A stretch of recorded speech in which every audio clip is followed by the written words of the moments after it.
Woo. Fantasy Blitz. I'm Nick. No BS, just Blitz. I'm Adam, and we're doing some waiver wire targets today. Super quick show. Simple, yeah. Quick, simple. Nice and easy. Nothing happened over the weekend, by the way. Oh yeah, absolutely. Totally nothing. normal. Very normal, boring weekend. Good God. How about them Cowboys? How about that Jordan Love? Okay, let's do this because we got a lot to talk about in a short amount of time. But appreciate all y'all coming to hang out. Hit that like button on your way in. Yep. Who we So got? for everybody wondering if we're going to talk about any of the injuries and stuff that just happened over the weekend because there's a million. That'll happen on Thursday during our regular show. We'll talk about that on our injury report. Today is just going to be waiver wire targets and then a little bit of touching on trade discussions. But starting out, I have us broken into two tiers here. Tier 1 and Tier 2, these aren't super solid tiers. They're really just like, these guys should probably be prioritized, and then if you can't land any of them, then maybe roll out to Tier 2. Starting with Kyren Williams. If we saw him play, he looked pretty good. Cam Akers looked real bad. Shocker. Yeah, I mean, I wanted Cam Akers to be good. I really did, but he just did not look good, and just didn't perform, and then Kyren Williams did perform. Granted, positive game script-ish, so it was a good environment for him, but he looked good. And if you're needing a running back, that's probably the way to go right now. Next up is a guy that everybody's talking about right now. It's Puka Nacua. Puka Nacua. That is the second weird named wide receiver on the Rams. Yeah. Next to Tutu Atwell. Great.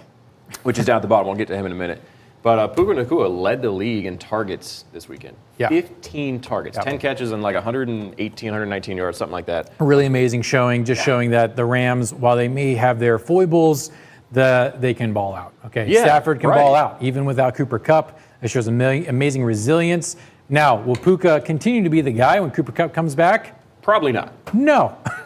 Probably not. That being said, for the next 4 weeks. Yeah, as a 4 to 5 week rental, I mean, that's pretty good. And really, I think the best thing that people should be thinking about, especially if you're a Cooper Kupp owner, maybe only if you're a Cooper Kupp owner, is this could mean the Rams stay competitive. And when Cooper Kupp comes back, they're going to be like, hey, get in there. We could get the old guy back. So this is really good. Having Puka Nacua and also Tutu Atwell, who also had over 100 yards on like 8 targets or something like that. Really solid. Both of them plus 100 yards. That's insane for the Rams. We were all like, they're going to run the ball a million times. They're going to suck. And then they throw it a million times and they look good. And Austin Eckler looked good. Or no, wait, sorry, different team. But I'll get to Austin Eckler in a second. But it was really nice to see the Rams just kind of go to airing it out. Like they're down for it. They're down for Matthew Stafford to ball out. So change your thinking when it comes to Rams and their running backs and even Matthew Stafford. If, I don't know, you drafted Aaron Rodgers and you're looking for a QB, Stafford isn't a bad pick. No, he's not. Depending on if you're in a deep league or not, he may be your only pick. He's really not. We don't have any quarterbacks listed on here, but there was a bunch of like waiver wire quarterbacks that popped off. Brock Purdy, Mac Jones looked really good. Jordan Love looked really good. Like he put up a decent day. But moving on to the next people, Josh Kelly. Speaking of Chargers, Austin Eckler looked incredible. Did get a little banged up, and also Josh Kelly looked pretty good. They were both running all over. Yeah, that's true. So shout out to them.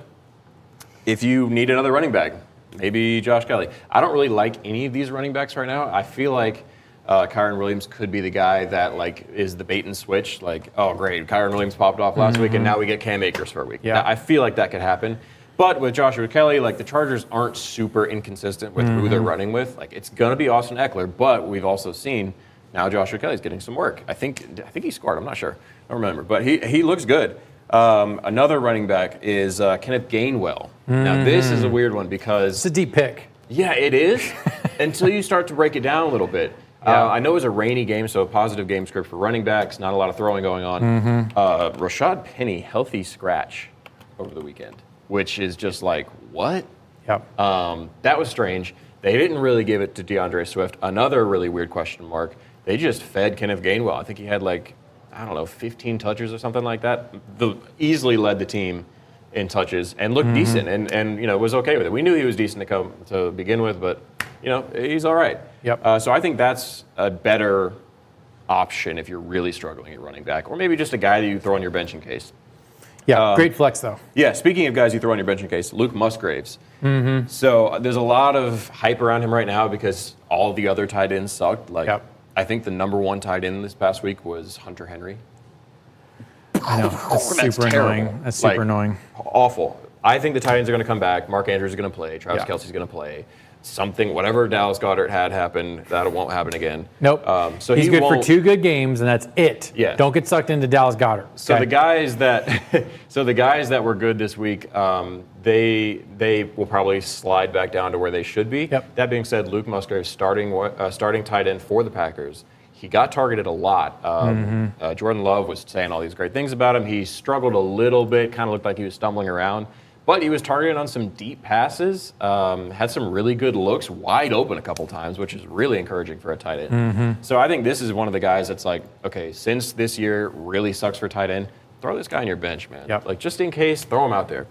Before we get to Tutu, let me this is a late edition, okay? You're probably going to hate this one. No, I saw this as well. Okay, so, we got Adam Troutman. And, I think it's interesting because Greg Dulcich was being used heavily by the Sean Payton offense, which I knew was going to happen because I'm a professional when it comes to football. But then Greg got injured. He may be out for the season. Yeah, I think they were saying at least like 4 or 5 weeks, something like that. Yeah, we'll see. So it's not good. Greg is going to be down. Adam picked up the slack, and if you look at his game log, the guy got 5 targets, 34 yards, average 6.8 yards per carry. So as far as if you're in the wasteland of tight ends, we all are. We know that the tight ends are going to continue to be used with the Broncos. Russell Wilson did not look terrible. No. So if you need a flyer, if you need a streaming option until Greg comes back or until you get another tight end option, Adam Troutman is not the worst that you could do. Yeah, he's not. I mean, and he went 5 for 5. That's impressive for anybody. Great. You catch all of your targets. That's great. Great. And that means he was getting quality looks, generally. We talked about Tutu Atwell a little bit. He's sort of the second guy on the Rams that you should be maybe looking at. I don't think he's going to be as consistent as Puka Nacua because he didn't have 15 targets. But he had a lot of targets and had a lot of yards with him. So if they have any kind of similarity to what they did on Sunday, could be a decent flex option if you really need it, but also just a good guy to stash on your bench for a little bit. Moving on, tier 2. These are the guys that I think maybe, spend, just shoot like $5, $10 fab dollars on him if you have that kind of league. If not, then don't spend your number one priority. But these are guys you can kind of monitor, you keep on your radar, and then just watch them progress. Kendrick Bourne, easily the number one wide receiver on the Patriots. He looked fine. I mean, he didn't look insane, but he was obviously the guy that they were throwing to and targeting. I'm not a huge Kendrick Bourne fan. I don't really think he's that.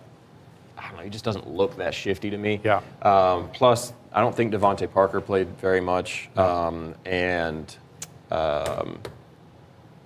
Hunter Henry also. I mean, that whole squad was just kind of Keyshawn Booty also, greatest last name on earth. He looked like he didn't even want to be on the field. So once they figure that out, I think Kendrick Bourne slides back down to reality. But he could be fun to have for a couple weeks, just in case. Justice Hill. This is an interesting one because we all saw J.K. Dobbins get hurt, and he's done. Achilles torn. That is heartbreaking. We'll talk more about that on Thursday, but he's out for the season. Probably out for his career. And now we're looking at another year of Ravens backfield when nobody knows who the running back's going to be. Another question mark. They're basically, the Ravens are on Tinder right now looking at anyone that they can pick up. And that's why I have an asterisk next to them, or next to them. You can barely see it on the screen, but I have an asterisk next to them because we don't really know who their running back is going to be. And I think right now it looks like it's Justice Hill. He's not a very talented running back, so maybe have some caution with it. That's why he's in tier 2. And also, I think our most likely outcome is that the Ravens seek out a free agent. Looking at you, Kareem Hunt and Leonard Fournette. I think that is probably the direction that they're going to go in. So have some caution with Justice Hill, but if you're looking at him, maybe just grab him. Another cautionary running back is Tyjae Spears, who I've been high on all year. I think he's ridiculously talented.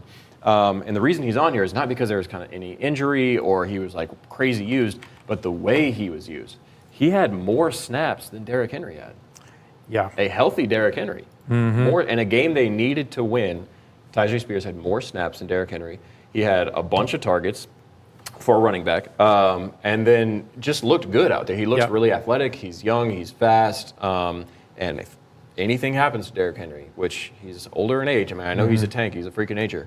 But he's older now. If anything happens to him, that guy's going to be a league winner. 100%. He just is.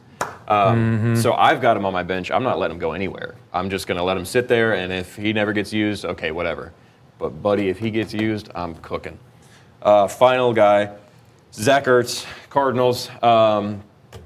Cardinals look really bad. They're going to be probably the worst team in the league this year.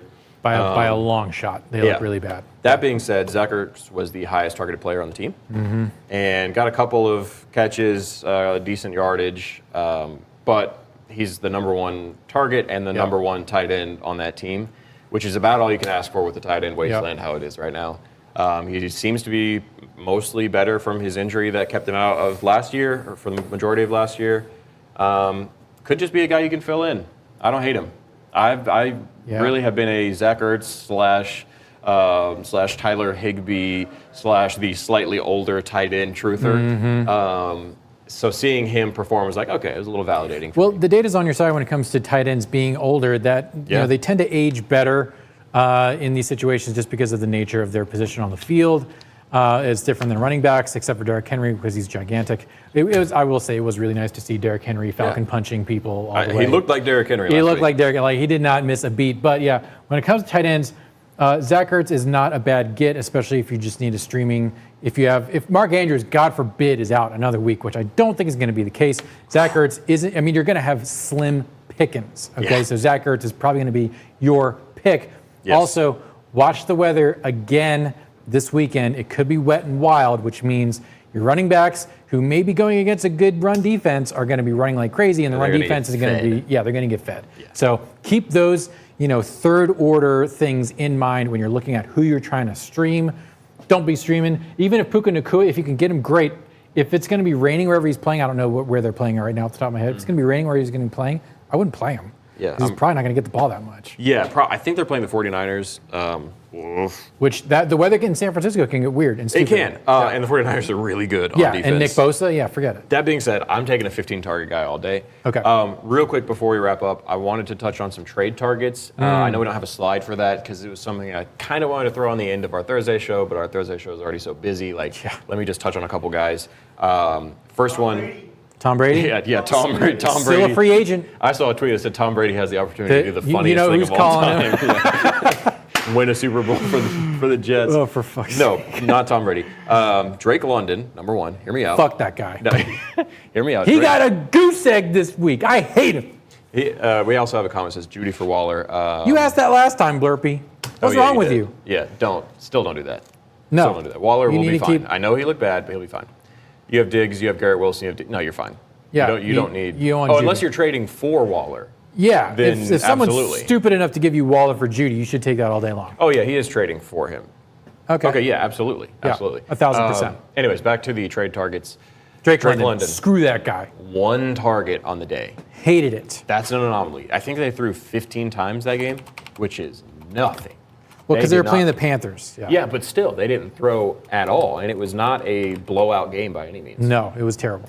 That being said, I think that's an anomaly. Drake London's super talented, and I think he will be okay for the rest of the season. And this is a guy that you can get for scraps right now. You can get him for nothing because people started him and they're pissed at him. So if you have the opportunity, do it. I am. Yeah, he does seem to average a high amount of targets, but I was so mad. Yeah, I was so mad. Naturally, a lot of people were. Another young guy that should be really good, Jahan Dotson. Terry McLaurin didn't really look like that Terry McLaurin-y to me. Meanwhile, Sam Howell, pretty good. He's fine. Meanwhile, Jahan Dotson looks like Jahan Dotson. A lot of people have him on their bench. You can probably get him for relatively cheap just because of a slightly slower game last week. I think he's going to take over that number one wide receiver spot. Let me make sure there's nobody else that I was going to talk about.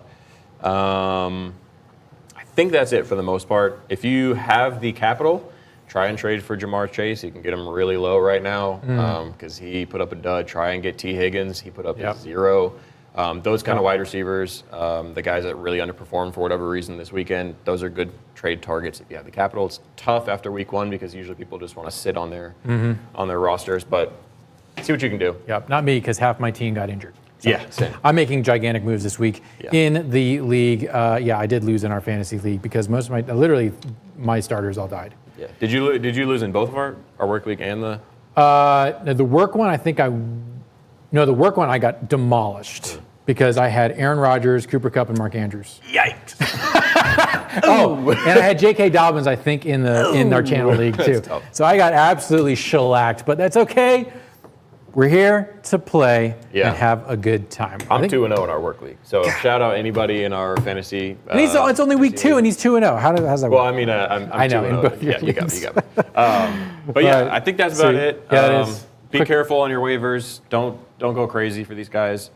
Puka Nacua is the guy you want to go. If you're going to go crazy, I think you could bet up to like 20% fab on him. Okay. Like I personally, in one of my leagues, I'm hurt real bad at wide receiver. I'm personally going to put 25 fab dollars on him. Just because. I mean, a guy that could ride out for 5 weeks, and then my Cooper Kupp comes back, and we're good. There it is. We're Gucci. Yeah. All right, that's it. Go ahead and hit that like button on your way out. Subscribe to the channel. Appreciate all your support. Fantasy Blitz, no BS, just Blitz. Booyah.